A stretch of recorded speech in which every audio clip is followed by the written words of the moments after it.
5 ऑगस्टला जंतर मंतरवर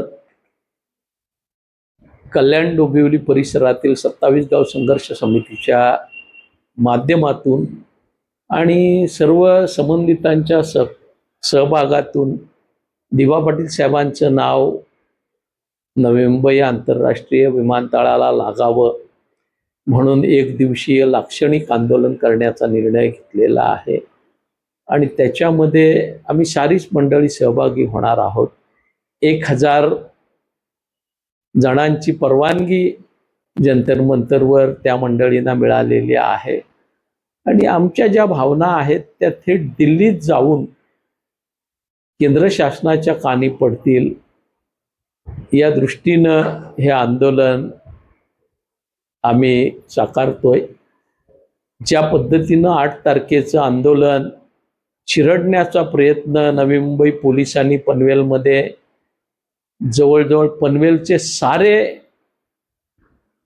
प्रवेशद्वार बंद करून नाकाबंदी करून केला, त्यानंतरही 12 ठिकाणी पोलिसांनी अगदी खारघरपर्यंत त्या ठिकाणी आंदोलकांना रोखण्याचा प्रयत्न केला, पण त्या प्रयत्नानंतरही प्रचंड पाऊस असतानाही प्रचंड दडपशाही पोलिसांचे असतानाही सुमारे 1700 आंदोलक हे आमचं जे दुपारी जमण्याचं ठिकाण होतं सानपाडा दत्त मंदिर त्या ठिकाणी पोचले। अनेक ठिकाणी रस्त्यावर आंदोलक त्या ठिकाणी चालत जाताना दिसले। कणबोली पोलीस मुख्यालयामध्ये मोठ्या संख्येनं या ठिकाणी आंदोलक जमले।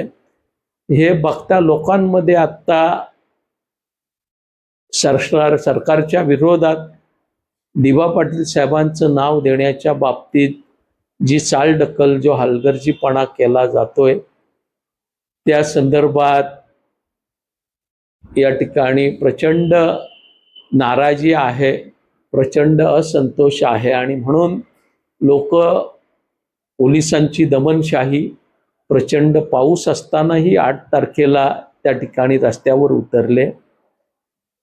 हे प्रतिकात्मक आंदोलन आम्ही जंतर मंतरवर करतोय। निश्चितपणानं या आंदोलनाच्या माध्यमातून शासनाच्या कानी हा आवाज जाईल हा प्रयत्न आमचा आहे, पण या आंदोलनानंतर जे आंदोलन आम्ही मंडळी साधारण ऑक्टोबरमध्ये साकारायला मागतोय ते मात्र निर्णायक असेल हा इशारा या आंदोलनाच्या माध्यमातून केंद्र सरकारला देण्यासाठी आम्ही मंडळी जातोय। मला विश्वास आहे की निश्चितपणानं मोठ्या संख्येनं आंदोलक त्या ठिकाणी जातील आणि जो उद्देश कल्याण डोंबिवलीतल्या आमच्या सहकार्यांच्या मनामध्ये आहे की त्या ठिकाणी विविध पक्षीय खासदारांच्या माध्यमातून हा आवाज संसदेपर्यंत पंतप्रधानांपर्यंत पोहोचवावा तो साध्य होईल हा विश्वास मला वाटतो। उशिरा का होईना पण आमदार प्रशांत ठाकूरांनी देखील याचं समर्थन केलं, मुख्यमंत्र्यांच्या पाठीशी मी आहे असं बोलले। आपण कसं बघताय?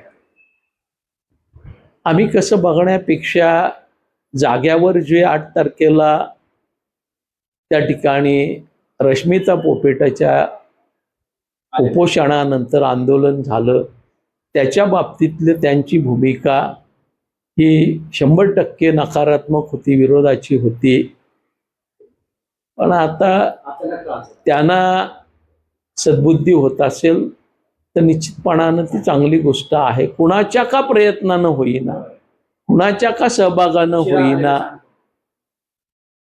या आंदोलनाला बळ मिळत असेल तर आम्ही त्याचं स्वागतच करू।